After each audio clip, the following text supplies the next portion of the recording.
Hello guys, अभी हम लोग चाय के टपरी में हैं। अभी हम लोग चाय भी पी रहे हैं। फ़िलहाल मेरे साथ है इस साल का स्कॉलर, मतलब पॉलिटिकल साइंस का स्कॉलर। हाल ही में उन्होंने JRF क्लियर नहीं कर पाई 1 नंबर से, बट उन्होंने नेट और PhD क्लियर कर लिया। अभी हम लोग स्कॉलर के साथ थोड़ा इंटरव्यू करेंगे। स्कॉलर मेरा भी दोस्त है, तो हेलो सर। हेलो, नमस्कार मेरी ओर से। सर मेरा एक क्वेश्चन है कि पहले तो आपको बहुत बहुत बधाई, आपने क्लियर कर लिया PhD का एग्जाम। आप सभी का बहुत बहुत धन्यवाद आपकी शुभकामनाओं के लिए। जी बताइए। तो आपने जो अभी PhD क्लियर किया हाल ही में, जी, तो इसके लिए आपने मेहनत कैसे की है, क्या स्ट्रैटेजी था, आप थोड़ा बता सकते हैं? देखिए, हार्ड वर्क भी है और स्मार्ट वर्क भी है। जब हार्ड वर्क और स्मार्ट वर्क दोनों मिक्स होंगे तो हो जाता है फैंटास्टिक वर्क, ठीक है। और अगर आपने वो फैंटास्टिक वर्क किया तो आपको कोई हरा नहीं पाएगा। तो मैं अपनी सफलता के लिए एक चीज़ पे देता हूँ, वो है कंसिस्टेंसी। आप रोज़ कीजिए, आप रोज़ पढ़िए। मेरी यही सोच है कि आप जब रोज़ खाना खाते हैं, रोज़ पानी पीते हैं, रोज़ सोते हैं, तो रोज़ पढ़ाई क्यों नहीं हो सकती। ये मेरा एक सोच है और यही सोच मेरे को आगे बढ़ाती है। और मैं यही सोचता था कि हमको कंसिस्टेंट रहना, क्योंकि कोई भी जो एग्ज़ाम है वो सीरियसनेस से ही निकलता है, ऐसे नहीं होता। तो मैंने जो स्टडी की उसमें मैंने ये किया कि मैंने बहुत छोटी छोटी चीज़ों पर फोकस किया, बहुत छोटी छोटी चीज़ों पर, और मैंने ये देखा कि क्वेश्चन कहाँ से आ सकते हैं और मैंने उनको जो है लिखा। दूसरी चीज़ मैंने क्या करी, मैंने अपने नोट्स बहुत अच्छी तरह से बनाए, ऑर्गेनाइज की। और मेरी इसी मेहनत की वजह से क्या हुआ कि मेरे पॉलिटिकल साइंस पेपर 2 में जो है 100 में से 91 क्वेश्चंस करेक्ट हुए, जो कि अपने आप में बहुत बड़ी बात होती है किसी एग्ज़ाम में, खासकर UGC नेट के एग्ज़ाम में 100 में से 91 क्वेश्चन करेक्ट होना। बात ये है बस पेपर 1 जो कि जनरल एप्टीट्यूड का, उसमें थोड़ा मेरी प्रिपरेशन ठीक नहीं थी, जिसकी वजह से मेरा JRF क्लियर नहीं हो पाया। बट मैं आपको यही एक चीज़ कहूँगा कि आप अपनी कोशिश पर फोकस कीजिए, आपको रिज़ल्ट आपके सामने अपने आप आ जाएगा, बिकॉज आपकी कोशिश ही आपका रिज़ल्ट बताती है। थैंक्स। सर एक क्वेश्चन आपसे मुझे पूछना था, बहुत इच्छा था पूछने का, मन कर रहा है जी, कि आपका जैसे पॉलिटिकल साइंस बैकग्राउंड था, तो आपने शायद अपने ग्रेजुएशन भी आपका पॉलिटिकल साइंस में था। जी, सही ना? जी बिल्कुल, राइट। आपने दिल्ली विश्वविद्यालय से ग्रेजुएशन कंप्लीट किए थे। जी बिल्कुल। आप पढ़ाई में भी अच्छे थे, आपका मार्क्स भी अच्छा था। जी बिल्कुल। तो एक चीज़ था कि आप मतलब इसके लिए अलग से क्या किया, मतलब JRF क्लियर, नेट क्लियर करने के लिए अलग से क्या किया, PhD क्लियर करने के लिए? देखिए UGC नेट का जो सिलेबस था, मैं जो है उसी पे स्टिक रहा। मैंने अपना सिलेबस वाइज चीज़ों को किया। मैंने जो पॉलिटिकल साइंस की जब मैंने प्रिपरेशन करी, तो उसमें मैंने कुछ चीज़ें जो है निकाली मैंने कि कौन सा एरिया मेरा थोड़ा ठीक नहीं है, जैसे कंपैरेटिव पॉलिटिक्स हो गया, पब्लिक पॉलिसी हो गया। तो जो एरियाज़ मेरे ठीक नहीं थे, मैंने उन पर सबसे पहले काम किया। Comparative politics, public policy, western political thought, मैंने इन मुश्किल चीज़ों पर काम किया और मैंने अपनी कॉन्सेप्चुअल क्लैरिटी पर बहुत ज़्यादा काम किया। उसके बाद में जो है आसान चीज़ों पर आया, जैसे फॉरेन पॉलिसी, IPT, ये सब। दूसरी चीज़ें, मैंने अपनी प्रिपरेशन में फैक्ट्स पर बहुत ज़्यादा ध्यान दिया। मैंने चीज़ों की क्रोनोलॉजी बनाई कि चीज़ों को कैसे किया जाता है, उनकी क्रोनोलॉजी क्या होनी चाहिए। जैसे फॉर एग्ज़ाम्पल किसी स्पेसिफिक थिंकर को ले, लाइक अम्बेडकर जी, उन्होंने इतनी सारी बुक्स को ऑथर किया है, तो उनकी इतनी सारी बुक्स को याद रखना एक बहुत चैलेंजिंग सा टास्क था। तो इसी वजह से मैंने एक ईजी सी जो है ट्रिक निकाली और उस हिसाब से मैंने चीज़ों को याद किया। तो ऐसे मैंने फैक्ट्स को याद किया, चीज़ों पर ध्यान दिया और मेरा जैसे इंटरनेशनल रिलेशंस में बहुत फैक्चुअल चीज़ें होती हैं। हाँ, यस। जैसे करंट अपडेट भी होता रहता है, तो आपने वो इंटरनेशनल रिलेशंस को कैसे किया, स्पेसिफिकली आईआर का पार्ट? आईआर में is a quite dynamic part. IR yes, you are absolutely right. एक चीज़ का मेरे को आईआर में एडवांटेज हुआ, IR as a specific paper जो है मेरे मास्टर्स का हिस्सा था। तो वहाँ से idealism, new liberalism, realism, new classical, इन सब चीज़ों की कॉन्सेप्चुअल पहले से हुई। अब बचता है सिर्फ फैक्चुअल पार्ट। फैक्चुअल पार्ट में मैं रोज़ करंट अफेयर्स को फॉलो करता था, जो भी आईआर में। और एक और चीज़ का मेरे को आईआर में एडवांटेज मिला कि आईआर और फॉरेन पॉलिसी ये मेरा फेवरेट एरिया है, इस पर मेरा ध्यान हमेशा रहता है। एज सच मेरे को करंट अफेयर्स को कोप अप करने में कोई ज़्यादा डिफिकल्टी आई नहीं, जैसा दूसरे स्टूडेंट्स को आती है। वो कहते हैं कि आईआर ऐसा है आईआर, लेकिन अगर आपका इंटरेस्ट है इस फील्ड में तो आपके लिए करंट अफेयर्स भी ऐसा कोई चैलेंजिंग चीज़ है नहीं। तो और एक चीज़ जैसे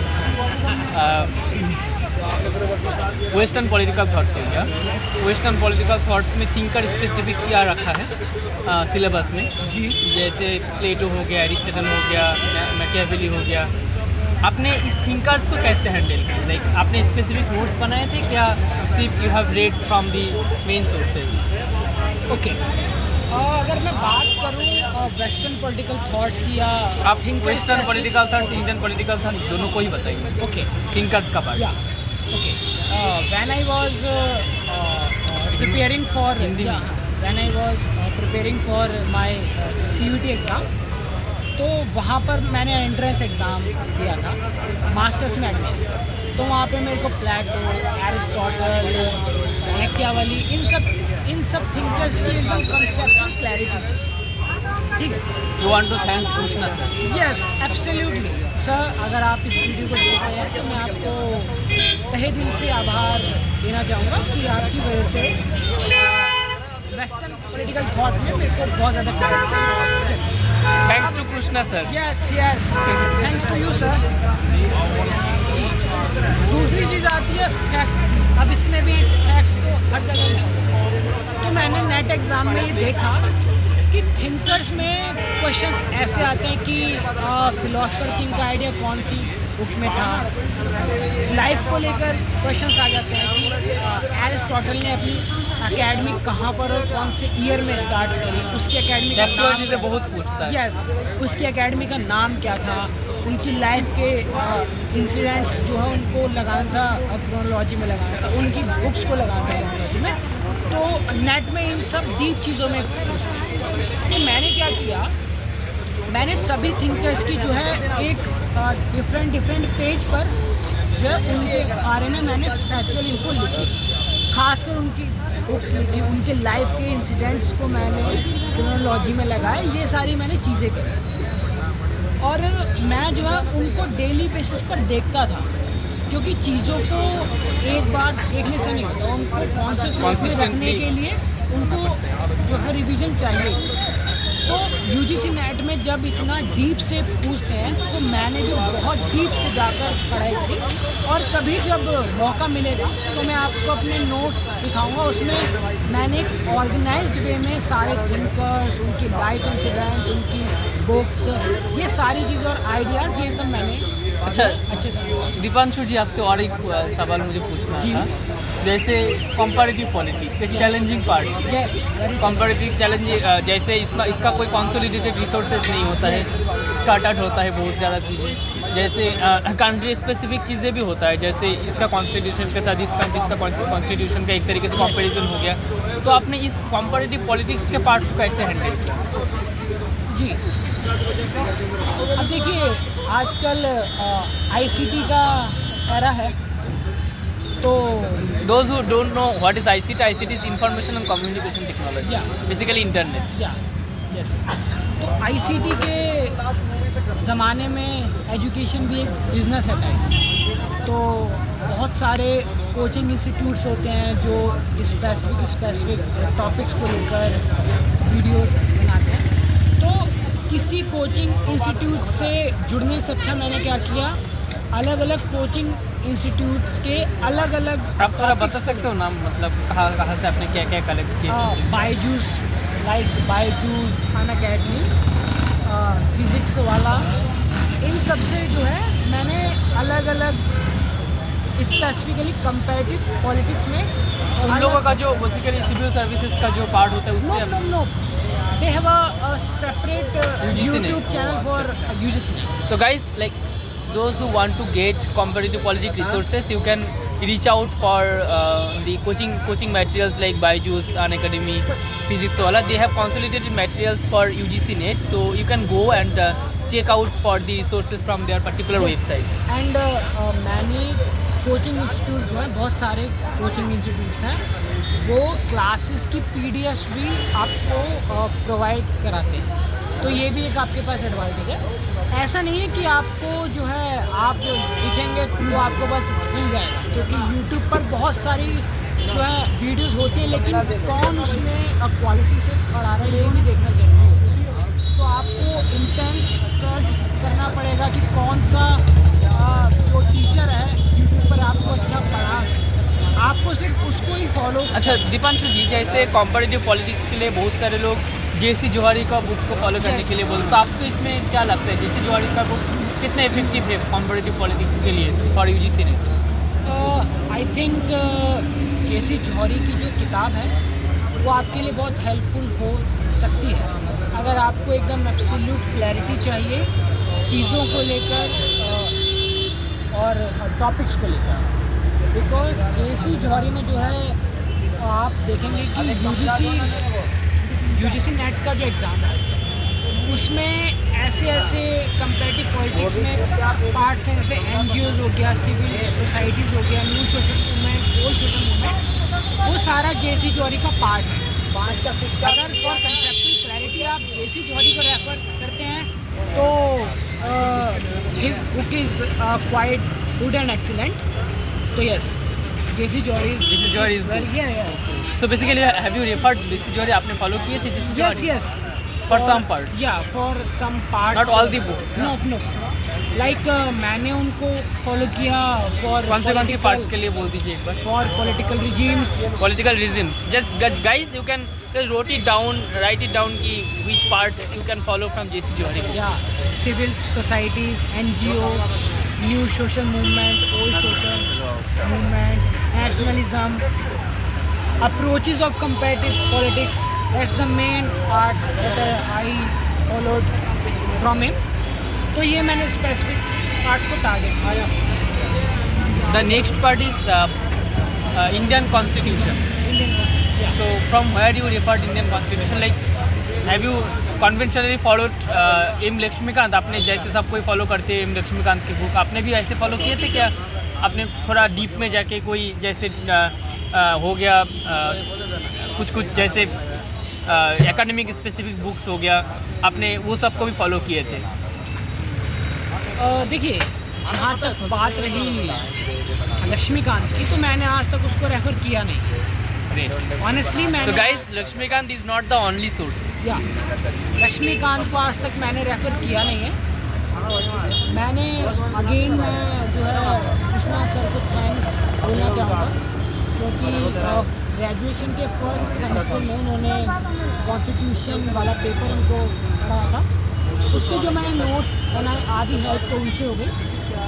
और उन्होंने एक बुक जो है करी थी रेफ़र, दुर्गा दास बसु की कॉन्स्टिट्यूशन ऑफ इंडिया, मैंने उसको रेफ़र किया और मैंने वहाँ से हेल्प की अगेन। बट दीपांशु जी, दुर्गादास देशमुख का Durgadas Basu, D D Basu basically, sorry my bad, D D Basu का book is quite lengthy and it has legal terms and which is not directly asked in UGC NET. Yes. They ask basically the constitutional articles, recent amendments, Yes. and kind of factual things, Yes. which are basically part of M. Lakshmikant ka book. Okay. So from that perspective, I think Lakshmikant is better in that way. What do you think? Listen, आप जहाँ तक ये बात बोल रहे हैं कि polity से और कॉन्स्टिट्यूशन से जो है सिर्फ फैक्चुअल क्वेश्चंस आते हैं, तो ऐसा नहीं है।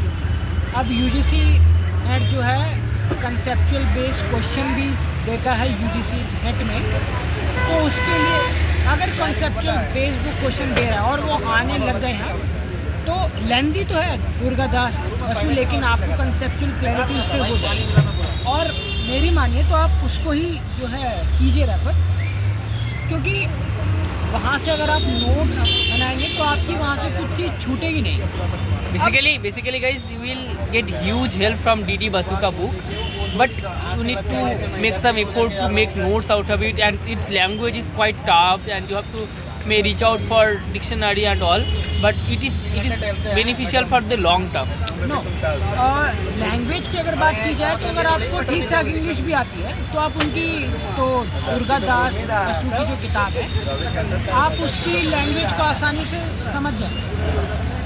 बात यह है कि आपको बस वहाँ से नोट्स बनाना आना चाहिए कि आप ये देखिए, अब स्पून फीडिंग का टाइम है नहीं। अगर आपको सीरियसली वो एग्ज़ाम क्लियर करना है तो आपको थोड़ा अपना भी जो है दिमाग लगाना पड़ेगा कि कौन सी चीज़ मेरे को छोड़ने की ज़रूरत है और कौन सी चीज़ को मेरे को नोट डाउन करना चाहिए, क्योंकि आजकल एनटीए भी थोड़ा सा चालाक हो गया है। कॉन्स्टिट्यूशन में फैक्चुअल क्वेश्चन की जगह कंसेप्चुअल बेस्ड क्वेश्चन ज़्यादा पूछ रहे हैं। फॉर एग्जांपल मैं आपसे पूछ लेता हूँ कि रूल ऑफ लॉ क्या होता है, उसमें चारों स्टेटमेंट ऑलमोस्ट सिमिलर होंगे, लेकिन अगर आपको कंसेप्ट की क्लैरिटी होगी तो तभी आप उस चीज़ को बता पाओगे कि what is rule of law in reality. So Dipanshu ji, yes, next come to the part of political process of India, basically secularism, Yeah. communalism, Yeah. Congress system. Yeah. So for this part, which resource you follow? Okay, Have you referred Nirja Gopal Jayal and Pratap Bhanu Mehta ka book? No, absolutely not. देखिए, UGC NET की अगर बात की जाए तो political process in India है, अगर आप उसका सिलेबस भी देखेंगे तो उसका सिलेबस ज़्यादा वास्ट है नहीं। मेरे पास अभी उसका सिलेबस है, मैं आपको दिखा भी सकता हूँ, लेकिन देखिए पॉलिटिकल प्रोसेस पर एनटी का या फिर यूजीसी का ज़्यादा फोकस है नहीं। यूजीसी का फोकस ज़्यादा फॉरेन पॉलिसी पर रहता है और बाकी चीज़ों पर है। तो पॉलिटिकल प्रोसेस इन इंडिया के लिए मैंने यूट्यूब वीडियोस को रेफर किया फिर। So political process is a part where Dipanshu ji followed only YouTube ka yes video. Yes yes, only YouTube. या Great. Then next come to the part of international relations ka theory, realism, neo-realism, Yeah. liberalism, Marxism. What resources you followed for this specific part? Okay, what okay, IR में उसके approaches के लिए या theory के लिए मैंने जो है एमए की जो मेरी रीडिंग्स थी मैंने उनको फॉलो किया, बिकॉज आईआर एक सेपरेट पेपर था in the masters in semester 1, तो उसकी जो रीडिंग्स थी मैंने उनको ही जो है किया रेफर, बिकॉज कभी कभार यूजीसी जो है थोड़ा सा थोड़ा टफ सा क्वेश्चन आईआर में से पूछ लेती है, और एमए में जो रीडिंग्स की क्वालिटी है वो बहुत ज़्यादा अच्छी होती है, तो इस चीज़ का मेरे को advantage. So basically you haven't followed Andrew Hewitt, global politics. No. Johnson Sorensen. No. You haven't followed. No. So you have just only relied on your MA resources. Yeah. There is a book, I'm forgetting the name of the author. It is quite famous for IR. Steve Smith. Steve Smith. Yeah. Actually, our professors had recommended that book. लेकिन readings की quality इतनी अच्छी थी कि हमको वहाँ जाने की ज़रूरत नहीं थी। Basically, he has only stick on his MK Yeah. resources for IR theory. And for political theory, और पॉलिटिकल थ्योरी जो मैंने CUET में एंट्रेंस के टाइम पर नोट्स प्रिपेयर किए थे, for from which source? Sushila Ramaswamy and Sushila Ramaswamy. Subrata Mukherjee. Okay, so basically you haven't followed the conventional source of Ukigawa. ओपिगावा is shit ना. So guys, you don't have to follow Ukigawa ka book, या and you just can rely on Sushila Ramaswamy and Subrata Mukherjee ka book. Yeah. It is quite good. I have also followed this. And have you referred? And again I want to say thank you to our Krishna Professor sir, Krishna sir. क्योंकि उन्होंने ये हमको book जो है refer की थी, सुशीला रामास्वामी और सुब्रत मुखर्जी. तो again thank you so much sir. या So basically, you have covered all the parts. Yeah. Or is there anything we haven't covered? Public administration. Public administration. Yeah. I was just remembering. So what you have followed? Vidyut Chakraborty. No, What? I followed my MA notes and readings. So basically, he hasn't followed Vidyut Chakraborty ka book or Lakshmikant ka public administration ka book.